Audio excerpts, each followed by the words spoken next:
معزز سامعین مقدس، عزیز طلباء اور اساتذہ جامعہ منمیہ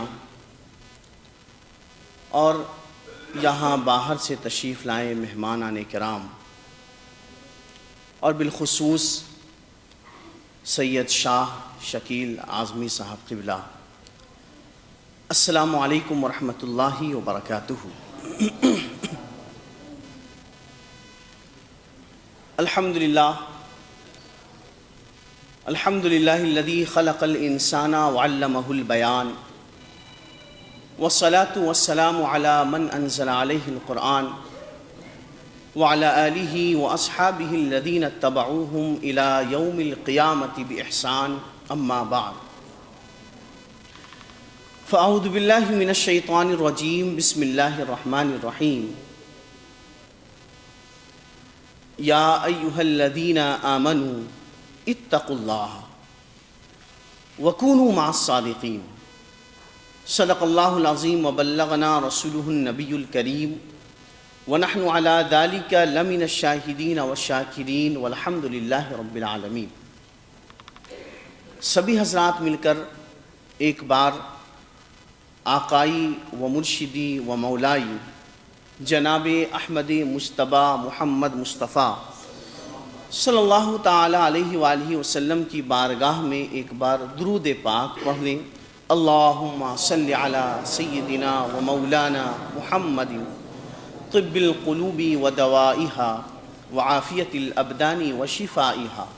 ونور الابصار و ضیائها صلوا علیہ دائما ابدا۔ جیسا کہ آپ تمامی حضرات کو معلوم ہے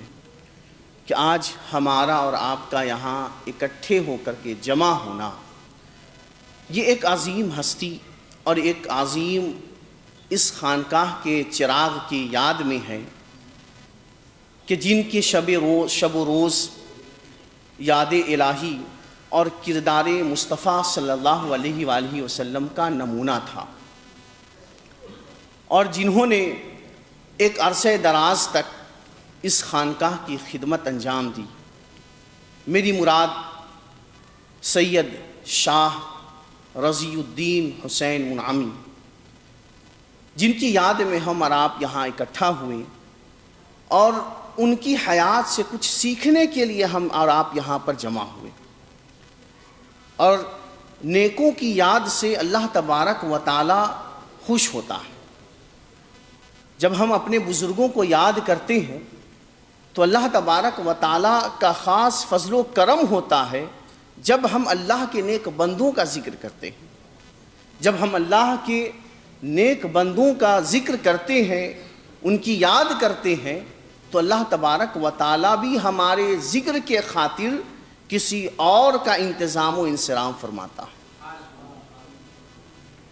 اللہ تبارک و تعالیٰ نے ارشاد فرمایا، یا ایہا الذین آمنوا اتقوا اللہ وکونوا مع الصادقین، اے ایمان والو اللہ سے ڈرو اور سچوں کے ساتھ ہو جاؤ۔ یہ ایک بہت اہم بات اللہ تبارک و تعالیٰ، اگر ایمان کی بات کی جائے، جب انسان ایمان لے آتا ہے تو آلریڈی وہ ایمان لانے کے بعد اللہ کا برگزیدہ بندہ بن جاتا ہے، اور اس کے بعد اللہ تبارک و تعالیٰ کا یہ کہنا کہ ایمان لانے کے بعد اللہ سے ڈرو، اب اس میں دو باتیں ساتھ آ گئی۔ ایک رب تعالیٰ پر ایمان، اور دوسرا رب تعالیٰ سے خشیت الہی، تقوی الہی۔ جب انسان ایمان لے آتا ہے اور ایمان لانے کے بعد بچتا کیا ہے؟ اللہ تبارک و تعالیٰ سے ڈرے وہ۔ لیکن بات جب سمجھ میں نہیں آتی کہ اللہ تبارک و تعالیٰ نے یہ کہا کہ اے ایمان والو، اس کا مطلب وہ پہلے سے ایمان والا ہے، تبھی تو اللہ کہہ رہا ہے کہ اے ایمان والو۔ اللہ تبارک و تعالیٰ بے ایمانوں سے تو نہیں کہہ رہا، اللہ تبارک و تعالیٰ ایمان والوں سے کہہ رہا ہے، اے ایمان والو۔ اس کا مطلب جس سے کہہ رہا ہے وہ پہلے سے ایمان یافتہ ہے، وہ پہلے سے رب پر یقین رکھتا ہے، اور وہ پہلے سے اللہ تبارک و تعالیٰ کی معرفت حاصل کر چکا ہے۔ اب اس ایمان کے بعد جو دوسرا رکن آتا ہے، دوسرا مرحلہ آتا ہے اللہ تبارک و تعالیٰ سے ڈرنے کا۔ اور ڈرنے کا جہاں تک معاملہ ہے، تقوی الہی کا جہاں تک معاملہ ہے، تو اللہ کے رسول صلی اللہ علیہ وآلہ وسلم ارشاد فرماتے ہیں التقوی ہا ہنا، التقوی ہا ہنا، دل کی طرف اشارہ کرتے ہوئے آقا کریم فرماتے ہیں التقوی ہا ہنا، تقوی یہاں ہے، یعنی دل میں رب کا ڈر ہو اور دل میں خوف خدا ہو اور ہمارے پاس ایمان ہو۔ اب اس ایمان اور خوف خدا کے بعد تو کچھ ہونا نہیں چاہیے۔ انسان ایمان لے آیا، غور کیجئے گا، ایک شخص ایمان لے آیا، ہم ایمان لے آئے، اس کے بعد ہمارا دل بھی رب کی بارگاہ میں سپرد ہو گیا، اب تو کچھ بچا نہیں، لیکن اس کے باوجود اللہ تبارک و تعالیٰ یہ کہہ رہا ہے وَكُونُوا مَعَ الصَّادِقِينَ، وَكُونُوا مَعَ الصَّادِقِينَ، اتنے سے کام نہیں بننے والا۔ ایمان سے اگر یہ سوچ رہے ہو کہ ایمان سے ہمارا کام بن گیا اور ایمان کے بعد رب کا ڈر دل میں موجود ہے، اس سے کام اب بن جانا چاہیے، تو نہیں، اللہ فرماتا نہیں، اتنے سے کام نہیں بننے والا۔ ضروری ہے اس کے باوجود کہ تم اللہ والوں کے ساتھ ہو جاؤ، سبحان اللہ، اس کے بعد ضروری ہے تمہارے لیے کہ ان سچوں کے ساتھ ہو جاؤ، تب جا کر کے تمہارا بیڑا یہاں پار لگے گا اور آخرت میں بھی تمہارا بیڑا پار لگے گا۔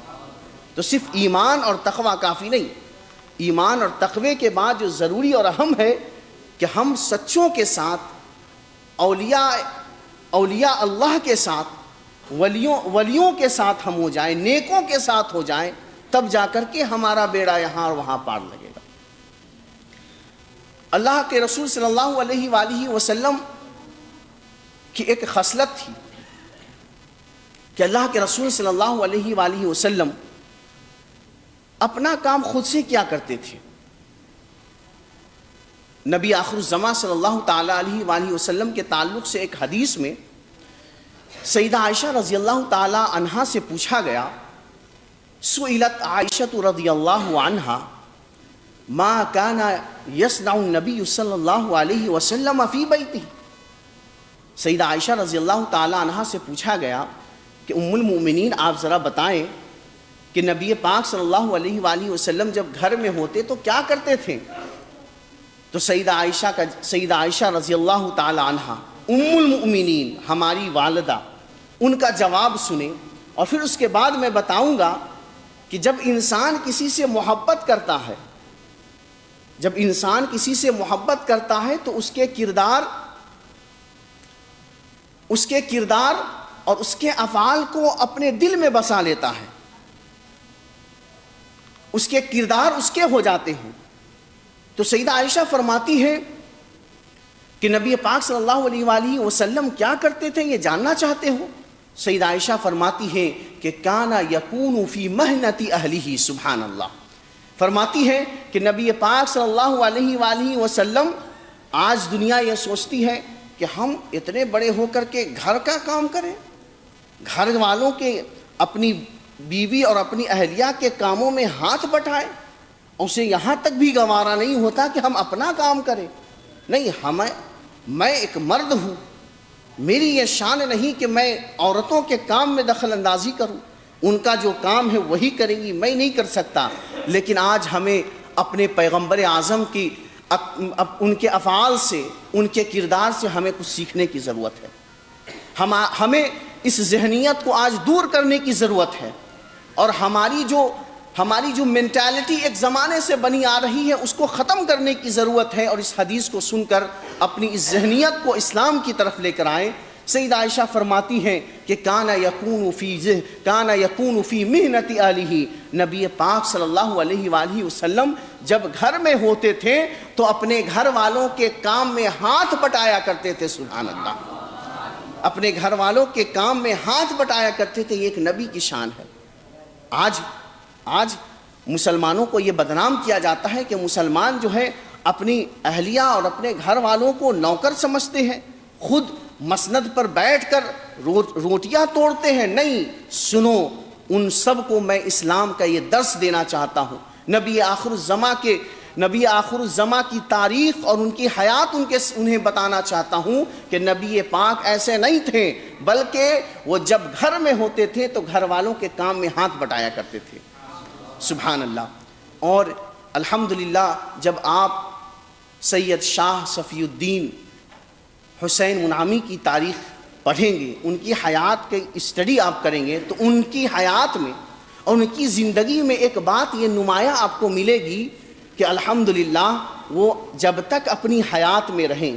جب تک وہ باحیات رہیں، اپنی زندگی میں رہیں، الحمدللہ وہ اپنا کام خود سے کیا کرتے تھے۔ سبحان اللہ۔ گھر کے کاموں میں ہاتھ بٹایا کرتے تھے۔ سبحان اللہ۔ اور کیوں نہ ہو، کیونکہ یہ کسی اور کے غلام نہیں تھے، اسی نبی آخر الزماں کے غلام تھے، جنہوں نے یہ سبق ہمیں سکھایا،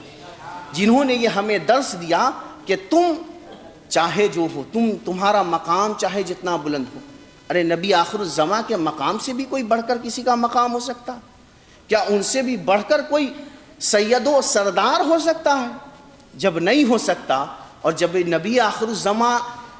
نبی المرسلین ہو کر کے سید المرسلین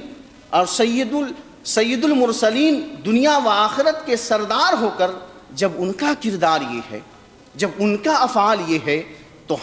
ہم اس نبی کا کلمہ پڑھتے ہیں اور ہم اس کے غلامی کا ثبوت دن رات دیتے نہیں تھکتے، تو پھر ذرا سوچیں کہ ہمارا کردار کیسا ہونا چاہیے۔ ہمارا کردار اسی نبی آخر الزماں کی طرح ہونا چاہیے۔ ہمارا کردار ان کے غلام سید شاہ صفی الدین حسین منعمی کے کردار کی طرح ہونا چاہیے کہ ہم بھی الحمدللہ سید شاہ رضی الدین حسین منعمی کی طرح ہونا چاہیے کہ جنہوں نے نبی آخر الزماں کا کردار اپنے دل میں بسا کر اور اپنے کردار میں بسا کر ہمیں یہ درس دیا۔ ایک بار درود پاک پڑھیں، اللہم صلی علی سیدنا شفیعنا وحبیبنا مولانا محمد وبارک وسلم، صلاۃ و سلام علیک یا رسول اللہ صلی اللہ تعالی علیہ وآلہ وسلم۔ اب ایک آخری بات آپ کے سامنے میں پیش کر کے آپ یہاں سے گزر جاؤں۔ علم غیب کا جاننا، کل کیا ہونے والا ہے یہ جاننا، یہ ہر کس و ناقص کی بس کی بات نہیں۔ کیا آپ جان سکتے ہیں کہ کل آپ کے ساتھ کیا ہوگا؟ اگر آپ سے میں پوچھوں کہ کل آپ کے ساتھ کیا ہونے والا، تو آپ کہیں گے مجھے کیا معلوم۔ کل کیا ہونے والا ہے اس کا علم رب تعالیٰ کو ہے۔ یقیناً اللہ تبارک و تعالیٰ قرآن پاک میں ارشاد فرماتا ہے، ان اللہ عندہ علم الساعۃ وینزل الغیث ویعلم ما فی الارحام وما تدری نفس ماذا تکسب غدا، الی آخری آیہ۔ اللہ تبارک و تعالیٰ اس آیت کریمہ میں ارشاد فرماتا ہے کہ کل ان اللہ عندہ علم الساعہ، قیامت کب آئے گی یہ اس کا علم اللہ کے پاس ہے۔ ایک انسان کل کیا کمائے گا اس کا علم اللہ کے پاس ہے، اور ایک ماں کے پیٹ میں کیا ہے وہ اللہ جانتا ہے، بارش کب ہوگی یہ رب جانتا ہے۔ لیکن اللہ کے فضل و کرم سے اور نبی آخر الزماں کی برکت سے اللہ تبارک و تعالی یہ علم کل کیا ہونے والا ہے، کل کے بعد کیا ہونے والا ہے، یہ اللہ تبارک و تعالی نے کچھ اپنے چنندہ بندوں کو بھی عطا کیا ہے۔ اور اس کا بھی ثبوت ہمیں قرآن پاک سے ملتا ہے۔ جب سیدنا موسیٰ علیہ السلام اور ان کے ساتھ سیدنا یوشع علیہ السلام اس مرد حق کی تلاش میں جب نکلے تو انہوں نے پایا فوجد عبدا من عبادنا، سیدنا خضر علیہ السلام کو وہ پاتے ہیں، جو سیدنا خضر علیہ السلام کے بارے میں اللہ تبارک و تعالی ارشاد فرماتا ہے، آتیناہ من لدنا علما، کہ ہم نے انہیں علم لدنی عطا فرمایا ہے۔ اور اس کے بعد جو واقعہ آتا ہے یوں آتا ہے کہ جب وہ سیدنا موسیٰ علیہ السلام کے ساتھ جب چلتے ہیں تو سیدنا موسیٰ علیہ السلام کے ساتھ ایک کشتی پر سوار ہوتے ہیں، اور اس کشتی کا ایک پٹرا وہ اکھاڑ دیتے ہیں، کشتی والے ڈوبنے لگتے ہیں۔ سیدنا موسیٰ کہتے ہیں کہ آپ یہ کیا کر رہے ہیں؟ بیچارے اس مزدور نے بڑی محنت سے یہ کشتی بنائی ہے، اور کتنی خوبصورت یہ کشتی ہے، اور آپ کو اس نے فری میں سوار کیا، اور آپ جو ہے اس کی کشتی کو جو ہے خراب کر رہے ہیں۔ تو انہوں نے کہا کہ سنو، اللہ نے مجھے وہ علم دیا ہے، میں جانتا ہوں کہ فلاں دوسرے کنارے پر ایک بادشاہ، ایک ظالم بادشاہ ہے کہ جو اس کشتی کو ہڑپنا چاہتا ہے، میں نے اس کشتی میں ایک عیب لگا دی ہے، اب وہ بادشاہ اس کشتی کو نہیں لے سکتا۔ تو اللہ تبارک و تعالیٰ نے اپنے فضل و کرم سے اور نبی آخر الزماں کی برکت سے یہ علم اپنے کچھ خاص چنندہ بندوں کو بھی عطا فرمایا ہے۔ الحمدللہ ان بندوں میں اگر یہ کہا جائے کہ ان بندوں میں سید شاہ رضی الدین حسین منعمی کا بھی نام ہے، جنہوں نے اپنی وفات سے 2 دن قبل ہی یہ بتا دیا کہ میں فلاں دن میرا انتقال ہونے والا ہے، سبحان اللہ، فلاں دن میں فوت ہونے والا ہوں، اور یہ بھی بتا دیا اور یہ بھی کر دیا کہ جہاں مجھے دفن ہونا ہے اس دفن ہونے کی جگہ کو بھی متعین کر دیا کہ یہاں فلاں دن فلاں وقت میں میرا وفات ہو جائے گا اور میرے وفات کے بعد اسی جگہ پر مجھے دفنایا جائے، سبحان اللہ۔ تو ایسے بندوں میں اور ایسے اشخاص میں اور ایسی بابرکت ذات میں سید شاہ صفی الدین رضی الدین حسین منعمی، سید شاہ رضی الدین حسین منعمی کی شخصیت ایسی ذات میں شمار کی جاتی ہے۔ اللہ تعالیٰ سے ہماری یہی دعا ہے کہ اللہ تبارک و تعالیٰ ہمیں ان کی ذات سے سیکھنے کی توفیق عطا فرمائے اور ان کے کردار کو اور ان کے افعال کو اپنی زندگی اور اپنی حیات میں بسانے کی توفیق و رفیق عطا فرمائے، آمین ثم آمین۔ وآخر الدعوان الحمدللہ رب العالمین۔ السلام علیکم ورحمۃ اللہ وبرکاتہ۔